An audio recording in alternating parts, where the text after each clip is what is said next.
Welcome to the 5% Club podcast, the space where ambitious leaders go to master their careers and their lives. I'm ShaylaMKing, a former C-suite executive turned performance and happiness coach. And this is the podcast for leaders who want it all. The promotions, the paychecks, and luxurious amounts of time for what matters most. Each week, I'll teach you how to work less, make more, and design a life you love. Let's go. The number one mistake leaders make that keeps them stuck in middle management. Welcome back to the 5% Club. I'm ShaylaMKing, your favorite executive coach. And in today's episode, I'm going to share the number one mistake that keeps leaders stuck in middle management. This episode is so powerful. Buckle up. It's going to change your trajectory. I'm so excited. Let's go. All right. If you're waiting for the job posting to apply for a leadership role, you are already too late. I've been in the room hundreds of times when executive roles were decided, and I'm here to tell you the decision is made long before it ever hits your internal job site or LinkedIn. The moment a leader resigns or gets tapped for promotion, the real conversation starts in the next sentence. Who's ready? And it's not always the most qualified who gets the job. It's the one whose name is already in the room, right? So today, I'm going to teach you how to make sure your name is the one that they say next. Most leaders make the mistake of thinking hard work alone will get them promoted. They keep their heads down, they focus on delivering results, and they wait for someone to notice. But here's the truth. Performance is expected. It's the price of admission. If you want to move up, you have to be known, not just for your work, but for your leadership potential. And that all comes down to your image and your relationships, the right relationships. So today I'm going to teach you the 5 specific types of relationships to advance your career. The first one is the mentor. This is someone who's been where you want to go. They share wisdom, they offer feedback, and they help you avoid common pitfalls. It's usually the first relationship that people have and the most common. So you may already have a mentor or you may want one. It's really simple. Just seek out leaders that inspire you. So how to get one is to seek out leaders that inspire you, ask for their guidance, and show them that you value their insight by actually implementing their suggestions and coming back and saying, I tried this, here's how it went. Right? The more you do that, the more they'll want to spend time with you. And remember, in a mentor-mentee relationship, if it's not working, move on. It needs to be valuable for both of you. And the amount of time that you spend, it does not have to be an hour a week or an hour a month. Make it make sense for whatever you need. The second type of relationship that you need is called the promoter. Now, this is the person who talks about you in rooms that you're not in. They advocate for your potential and they bring your name into conversations when opportunities arise. Now, here's the deal. You could have a really good mentor that's just kind of shy or just doesn't promote. It's just not their personality type. You cannot expect one person to do all of these things. So the promoter, how to get one of those is that you've got to consistently demonstrate your value and make your career goals known to them. But you have to figure out who the promoters are. The promoters are people who you already see going around promoting other people. And this is a very important and people respect their opinion when they do. So you can look around your organization. I have a couple of personas that I always talk about. There's a Timmy, and a Timmy is when the boss says to do something and everyone looks around the table and Timmy nods and everyone's all in, right? You need someone with Timmy level influence, that they are a promoter. They like talking about other people. When they think somebody's a high performer, they'll put their name on the line for you. They'll bring you up and people respect them and care. Because some people are loud and promoting, but no one respects their opinion. You're looking to the people that have both. And that's the promoter role. So do you have a promoter right now? The third one is the connector. This is the person who opens doors, introduces you to influential people, and expands your network. They have you meet the right people faster. Have you ever heard of 6 Degrees of Kevin Bacon? They did this study, and you can take any celebrity in the world and Kevin Bacon is somehow connected to him.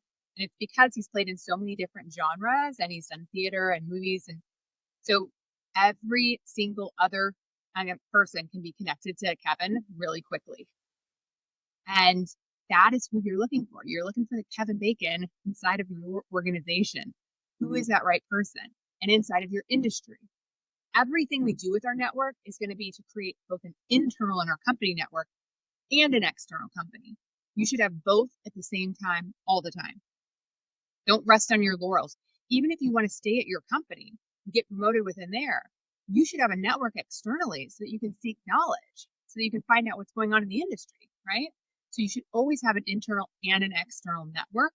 And we often don't make the time for that. That's always that if I have a couple extra hours, if I get the to-do list done, that doesn't happen. We have to be intentional about this, and I'll tell you how to do that today. So we have now covered, you've got your mentor, you've got your promoter, and now the connector is your Kevin Bacon. Now, they may not be the one that everyone takes their advice on.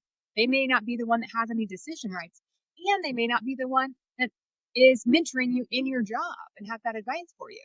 But they're extremely helpful because they can connect you to the people that do. And they love doing it. It's the person that always says, hey, have you ever met Mary? Mary does something similar. There are natural connectors in our world, and they're lovely people that want to help bring those people together and create those relationships. You need a Kevin Bacon in your life. So think about it for a second. Who are the Kevin Bacons in your company and in your industry? Also, pro tip, I expect my vendors to help me with this. When I went into a new industry, for example, I started at Coke Industries in global mobility. I had never worked in that industry before at all. And so I went to my vendors and said, I need you to connect me to the smartest people in the industry that I can peer network with. I need you to connect me to other people who can increase my knowledge around this area. I expect that as a vendor and having this plethora of clients that are doing the same thing I am, that you can help me build my peer network. So leverage them. I went to conferences, and in the conferences, I would contact people that were speaking and that I thought were really innovative or had, something interesting to say that might be helpful in my industry.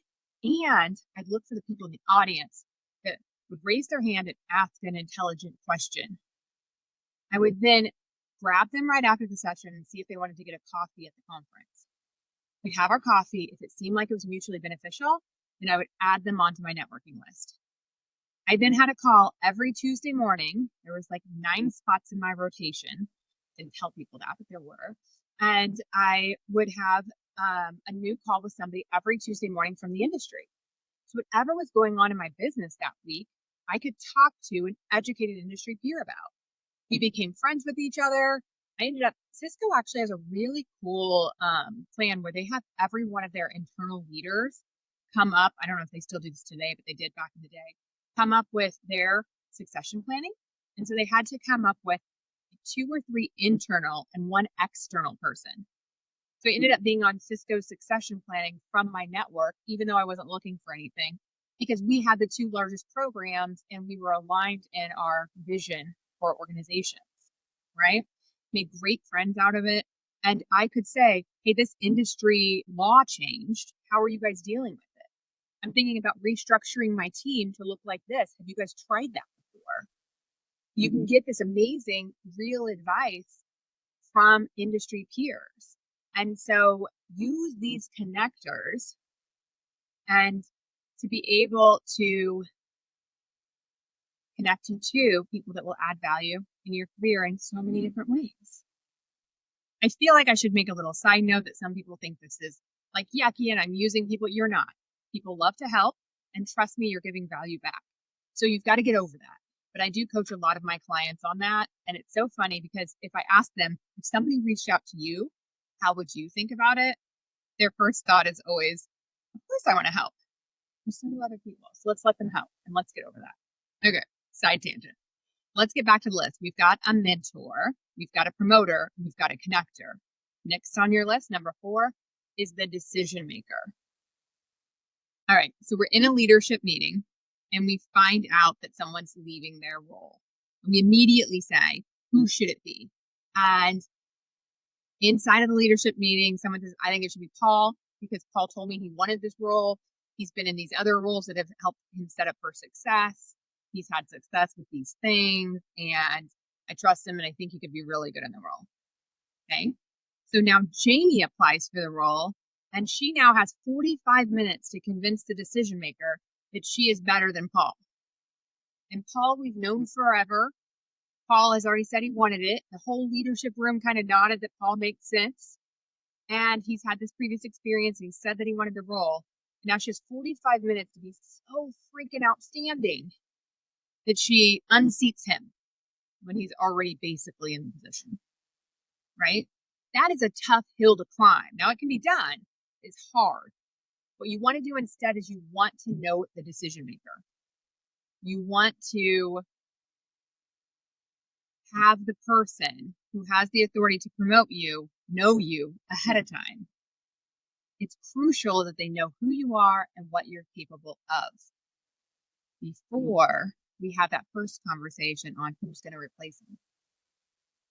So identifying those decision makers early is critical. So how to get one? Obviously, you have to know what you want and then position yourself strategically so decision makers see your impact and leadership potential. Maybe this is getting on the big projects. Maybe this is creating some meet and greet so that they can actually know who you are and you can talk to them about your career goals and aspirations and make sure you know who you're trying to get to. All right, number 5, the coach, of course. So, spoiler alert, for every other relationship to work, you have to know what you want. You can't expect a promoter to promote you for the right role if you haven't even decided what that role is. And you can't expect a connector to open doors for you and connect you to the right people if you don't know who the right people are because we don't know what you want, right? And of course, you can't get in front of the right decision makers if you don't know what decision you're wanting them to make and what role you want. That's where a coach comes in. One of the first things we do is get crystal clear on what you actually want. Not on what sounds good, not what's expected, but what's truly aligned. I like to explain this like if you're going to have an Uber driver come pick you up at your house. And so you put in your exact address, 1234 Lane, and they come pick you up and they say, where do you want to go? And you know what you tell them? Somewhere better. Like, I don't really care where. I like anywhere that's warm. I like to be outside. I like to be around other people. I could do like food. I could do activities. I could just relax. Yeah, I'm kind of good for all of those things. Yeah. Your Uber driver has no idea where to take you. You're not giving them that clear direction. That's like what so many leaders tell me. And I was the same way. I was like, I really like leading people. And I really like making an impact for the company. So any position that I can, lead people and do some project management and help make a difference in the company, that works for me. I want you to picture your boss trying to help you in that situation and being like this lost Uber driver, like, holy shit, that's a lot of options. I don't know if I should go straight or left or right. I don't know if we're going to, a wine bar or if we're going to go have a picnic somewhere or I have like literally if we're going to a festival. She said she likes all the things. And then they just spin. And when that role comes up, Paul said, I want to be a vice president of manufacturing. And you said, I want to lead more people and get more done. Whose name do you think is coming to mind for the VP of manufacturing role? That's what you've got to get clear on. You've got to get clear on what you want so then you can ask for it. And all of these people in your network can help you get it. All right. So a coach absolutely can help you with deciding what you want and building a plan. And then as you start to work towards the plan, a coach helps you evaluate what's working, what's not, and what needs to shift. And that evaluation is powerful. It's what keeps you on the right track. We help you see your blind spots, challenge your thinking, and fast track your growth. So if the other 4 relationships are your power network, this one is your launch pad. So how to get one? Invest in a coach who's walked the path and built a framework that works. Bonus points if they make you laugh while holding you accountable. Hey. Oh my God, I'm a nerd. Okay.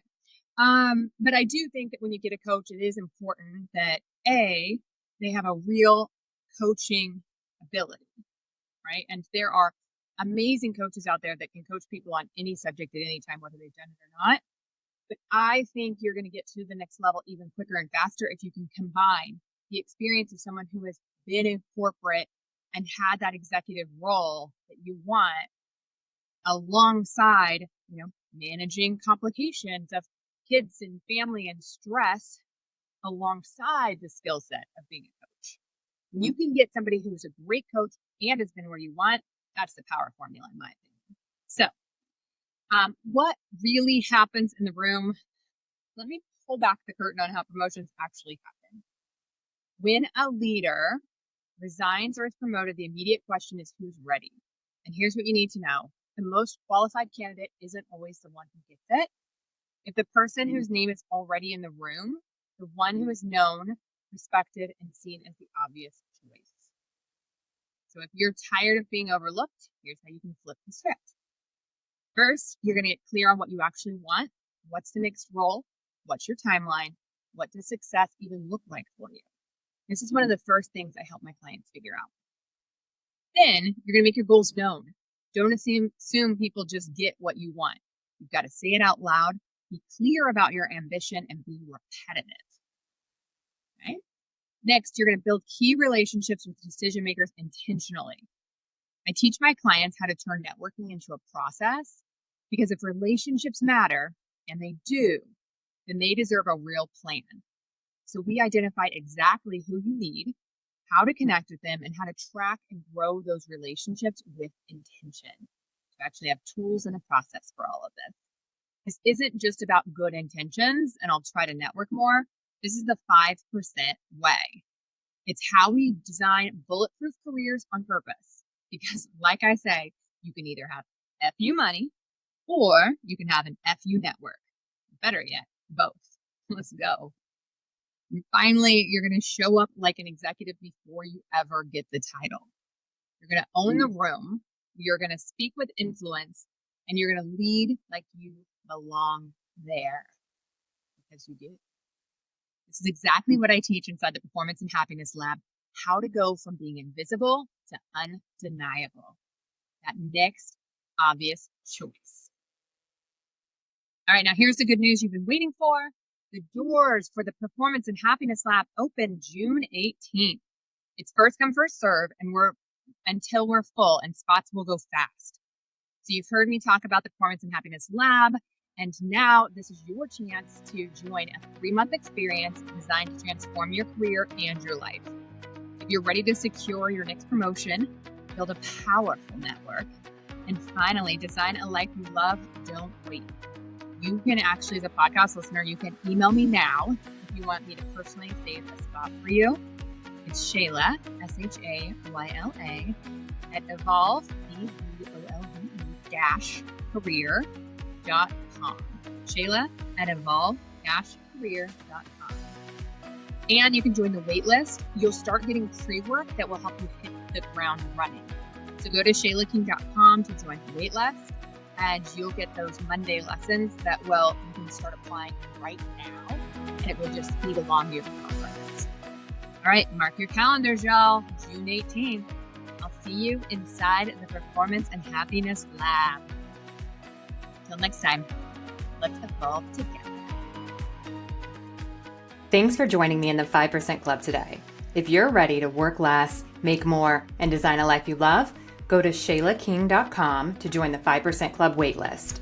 Each Monday, I'll send you something you can implement immediately, and you'll be the first to know when applications open for the Performance and Happiness Lab, my group training program designed to accelerate you into a happy, confident executive who loves their whole life. See you there.